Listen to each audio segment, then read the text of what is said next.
Olá pessoal, bem-vindos de volta ao canal. Se você ainda não me conhece, meu nome é Milene e eu tô fazendo um programa de intercâmbio que se chama Au Pair. É um programa de intercâmbio de 2 anos aqui nos Estados Unidos, na Califórnia. Se você não sabe o que é Au Pair, acompanhe os vídeos aqui em cima que eu vou postar pra você acompanhar.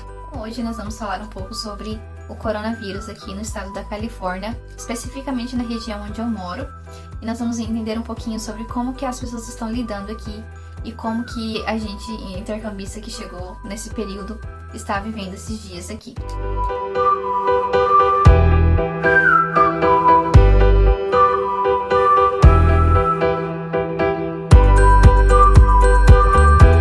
Eu cheguei nos Estados Unidos no dia 3 de fevereiro, mas eu fui diretamente para Nova York, que foi para fazer um treinamento que é da agência de viagens, né, desse intercâmbio de Au Pair, que é Au Pair Care.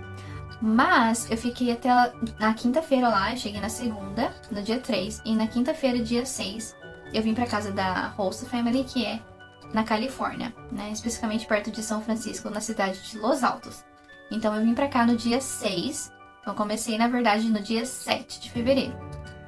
Quando eu cheguei no aeroporto em Nova York, a recomendação da agência era a gente trazer, né, a máscara e tudo mais e tomar todos os cuidados, só que ainda não tinha nenhum caso confirmado. Então tava tudo tranquilo por enquanto, mas era mais por precaução. Mas depois de um mês praticamente, mais ou menos dia 9 de março, foi quando começou a quarentena. Então começou a questão de você não poder ir nos lugares públicos, ter limitação e tudo mais. Então eu consegui ficar um mês conhecendo alguns lugares aqui na região perto da casa da família. Mas a quarentena começou em março, então só um mês aí inicial que eu tive de experiência. Então, primeiramente eu quero mostrar como que tá a situação geral nos Estados Unidos. Então, esse site aqui é o site principal do governo dos Estados Unidos, né, que é o CDC, que é o Centro de Controle e Prevenção de Doenças. E aqui mostra os casos do coronavírus nos Estados Unidos. Esse daqui foi atualizado ontem, então até ontem tinha mais de 1.800.000 casos e mais de 100 mil mortes. Então esses são os casos do país inteiro. E aqui mostra a quantidade por estado. Então, os que estão mais escuros são os estados que têm mais índices, né? E o que está mais clarinho que tem menos. Então, por exemplo, aqui eu moro na Califórnia. Então, na Califórnia hoje tem mais de 122 mil casos. Então, é bem preocupante. E aí, para você ver melhor no mapa, você clica nesse daqui. E aí você vai abrir essa aba aqui, que é o maior, né? Dá para visualizar melhor. E aqui, esses dados já foram atualizados hoje. Ó, tá vendo? June 7. Então, dia 7 de junho já foi atualizado e olha já para quantos casos já aumentou. Então, tem mais de 1.920.000 casos nos Estados Unidos e mais de 109 mil mortes. E aí, mostra também aqui pela cor dos mapas a quantidade, né, de casos. E aqui mostra nos últimos 7 dias, por exemplo. Mostra que teve mais de 22 mil casos nos últimos 7 dias. Então, vai aumentando, né, e eles vão atualizando aqui nesse site. Aqui, ó, Califórnia fica em quinto, né, no total de casos, e Nova York, a cidade de Nova York, na verdade, é a que tem mais casos que fica, mais ou menos aqui, Nova York. Então, aqui em Nova York tem mais de 170 mil casos, mais de 8 mil mortes. Então, os casos são bem preocupantes, só que alguns estados já está liberando, já está no estágio 2, 3. Então, isso já está diminuindo os casos, né? Já não tem tanto caso assim. Eu moro exatamente na cidade de Los Altos, aqui na Califórnia. É uma cidade que fica perto de São Francisco. Fica uns 45 minutos de carro. Então, é praticamente perto. E fica na Bay Area, né? Que fala que é a área da Baía de São Francisco. Então, o São Francisco fica na ponta, né, e a cidade fica um pouquinho mais para baixo. Vou colocar aqui no mapa para vocês entenderem melhor. Então fala que a região onde eu moro, a cidade de Los Altos, fica na Bay Area. E a Bay Area, né, que é a área da Bahia, é formada por 6 condados, né, que é o counties. Então aqui é um pouco diferente do que a gente tem no Brasil. Porque aqui, além do estado, você não tem só cidades no estado, você tem condado. É como se fosse uma subdivisão do estado. Então, as cidades que ficam nesse condado seguem as leis desse condado, as orientações e tudo mais. Então, a cidade onde eu moro fica no condado de Santa Clara, Santa Clara County. E no estado da Califórnia existem 58 condados, mas como Eu moro na Bay Area, então na Bay Area, na área da Bahia, tem 6 condados. Então, antes da quarentena, a minha rotina era um pouco diferente. Então, eu levava as 2 meninas mais velhas pra escola, levava de carro, buscava, e eu ficava com a menor em casa. E depois que começou a quarentena, elas começaram a ter estudos de casa pra fazer pela internet. E os pais começaram a trabalhar em casa também. Então, como os pais trabalham com tecnologia, então foi mais tranquilo para eles adaptarem. Cada um fez um escritório na casa, pegou um cômodo da casa e fez um escritório. E eles trabalham até hoje normalmente. E com as crianças, minha rotina mudou bastante, porque daí elas ficam em casa, então as 3 o tempo todo. Então, o meu calendário, a minha rotina mudou totalmente. Então, antes da quarentena, eu ainda consegui viajar com a família. Depois que eu cheguei aqui, uns 10 dias mais ou menos, depois que eu cheguei, eles tinham uma viagem já marcada para Montana, que é um estado onde eles sempre vão esquiar. E foi muito legal. Eu vou postar um vídeo sobre a minha viagem para Montana assim que possível no canal. Então, se você gostaria de saber como que foi ver a neve pela primeira vez, então você acompanha aí no canal. Então, o governo sempre libera um documento oficial, né, para provar qual é a ordem que as pessoas devem fazer. Então, esse documento aqui, eles liberaram dia 9 de março, que fala sobre aglomerações e reuniões de pessoas, mais de 1.000 pessoas juntas, né? Então, aqui eles estavam já diminuindo o total de aglomerações para não espalhar o vírus. Então, esse primeiro documento foi dia 9 de março. Uma semana depois, eles liberaram esse documento aqui, que é exatamente o da quarentena, que é para ficar em casa, né? Então, aqui ele fala todos os requisitos, tudo que deveria seguir para não espalhar o vírus. Então, nesse documento também fala sobre quais são os empregos essenciais, né? Então, fala sobre a questão de saúde, pessoas que trabalham com saúde estão liberadas, né? Que podem sair de casa. Pessoas que precisam trabalhar em supermercados. Então, inicialmente, eles falaram que o que estava liberado era, né? Aqui também fala questão de comida, né? Então, os supermercados e restaurantes não.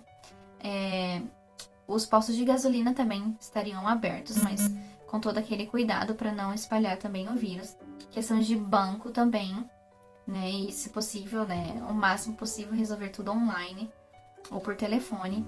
Então, questão de comida, de saúde, hospital e também farmácias. Então, isso tudo sempre ficou aberto. Não foi fechado nada. Foi fechado escolas, né? Por causa de aglomerações. Então, nesse período a gente ficou mais ou menos... Ainda estamos em quarentena.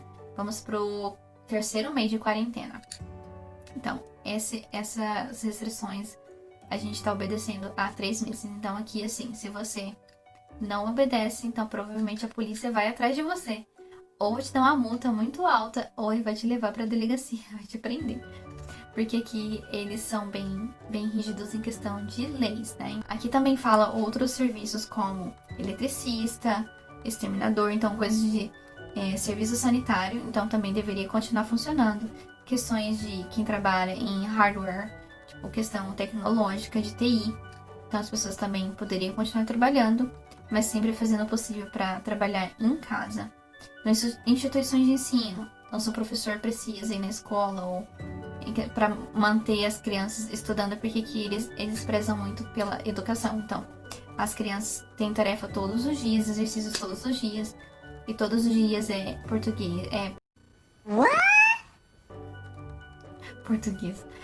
escrita, matemática, arte e ciências. Então, habilidade de escrita, de leitura, matemática e ciência são os tópicos que ela tem que fazer todos os dias. E outras atividades também que ela tem que fazer. Então, eles aqui são bem claros em relação à educação. Eles prezam muito isso. Então, o condado onde eu moro ainda está no estágio 1, né? Que não está liberado muitos serviços. Está quase no estágio 2, que é a abertura de algumas lojas. Então, aqui, por exemplo, nesse site mostra os estágios, né? Explica certinho os 4 estágios do governo, né? Que o governo libera, como eu posso dizer, os estágios para liberar da quarentena. Então, aqui, estágio 2. No estágio 2, escolas, programas de verão, porque agora a gente está em estação do verão. Serviços para as crianças, questão de saúde da criança. Serviços de pouco risco. serão reabertos e com algumas modificações, né, para continuar o distanciamento social. Então, aqui durante a quarentena, os serviços de correio e de entrega funcionaram muito bem. Então, só no começo que foi assim, acho que tinha muitas pessoas pedindo. Por exemplo, no caso aqui, na minha família, a Hostmom, desde quando eu cheguei, ela já fazia pedidos do supermercado pelo celular, que é muito legal. Eles têm um aplicativo. Esse aplicativo tem vários supermercados que oferecem esse serviço de delivery, né? Então, ela já estava acostumada, então não mudou muito da rotina. Então, ela continuou fazendo compras pelo celular. E no começo foi complicado porque demorava tipo mais de uma semana para chegar as compras. Mas a rapidez aqui é muito, muito eficaz. Então, por exemplo, agora geralmente ela faz compra em um dia, no outro dia já chega. E antigamente ela comprava tipo daqui 3 horas chegava a compra. Então, antes da quarentena. Então, eles são muito eficazes em questão de delivery. Correios também, eles não pararam de funcionar. Tanto que os avós da família moram em outra cidade e a gente se comunicava por cartas ou por FaceTime. Porque eu acho muito legal isso, que eles compartilham tudo por carta aqui também. Então, pros avós, pros tios que moram longe, as crianças sempre escreviam carta e mandaram pelo correio. A Amazon também não parou. Então, compras... mas eles sempre colocavam uma mensagem assim... coloque se a sua compra é essencial ou não. Tipo, se você pode demorar uns 2, 3 dias a mais para você receber sua compra se não é uma compra essencial. Então, assim, vai da conscientização de cada um também. Então, não comprar excessivamente. E se você comprar, ter consciência de que tem gente que precisa de comida ou compra algum produto para manter, né, a quarentena em casa e compra pelos correios ou pela Amazon e precisa desse serviço rápido. Mas agora eles são muito eficazes, né? Porque aumentou também a questão de emprego, muitas pessoas conseguiram mais emprego agora nesse período de delivery. Mas eles sempre tomam todos os cuidados. Por exemplo, aqui quando chega a compra, a gente sempre tem que tirar tudo dos pacotes, das sacolas. Então a gente coloca vasilhas, por exemplo, as frutas a gente tira da sacola. Tipo, eu seguro a sacola em minha Hostmom com a mão limpa, pega as coisas, então ou às vezes ela faz o contrário. Então a gente toma muito cuidado, lava muita mão, joga todas as sacolas fora que vem do mercado, tira as embalagens, deixa só o produto que a gente comprou. Então isso é muito legal, também para evitar espalhar o vírus, e principalmente por causa das crianças, né? Outra coisa também que me mantém informada é a Au Pair Care, que é a agência de viagem que eu participo. Eles sempre mandam sugestões do que fazer com as crianças, porque é um período que você tem que ter muita energia e ter muita criatividade para fazer atividades com as crianças e manter elas ocupadas o dia todo. As minhas host kits são um pouco diferentes porque elas têm muita tarefa da escola, então a gente praticamente passa o dia inteiro fazendo tarefa da escola e no final da tarde a gente brinca, faz uma coisa diferente. Especialmente por causa da menorzinha, que ela fica esperando, né, para poder brincar com as irmãs. Então, todo mês praticamente eu recebo e-mails da Au Pair Care me explicando o que está acontecendo no condado e tudo mais, além das reuniões com a nossa Area Director, que é a nossa orientadora de au pair daqui da nossa região. Então, assim, toda semana a gente tem reunião com ela. É uma reunião informal, né? A gente faz pelo aplicativo Zoom, a gente faz pelo celular ou pelo computador. Então, a gente faz as reuniões virtuais para manter informada e pra gente conversar e conhecer outras meninas. Porque algumas meninas estavam chegando nesse período de quarentena, então, pra não ficar tão sozinha, porque, na verdade, a gente não tem tempo de fazer amigos aqui, né? Principalmente quem chegou nesse período ou um pouco antes, que nem no meu caso, eu não tive tempo de conhecer muitas pessoas. Na verdade, eu fiz um novo amigo. Vou colocar uma foto do meu amigo maravilhoso que eu fiz aqui. Meu amigo Wilson. Yes, sim, o Wilson. Então, se você que conhece o Wilson, comenta aí qual o filme que é, de onde vem o Wilson. Enfim, a minha família é bem esportiva, né? Os pais gostam muito de esporte. E eu descobri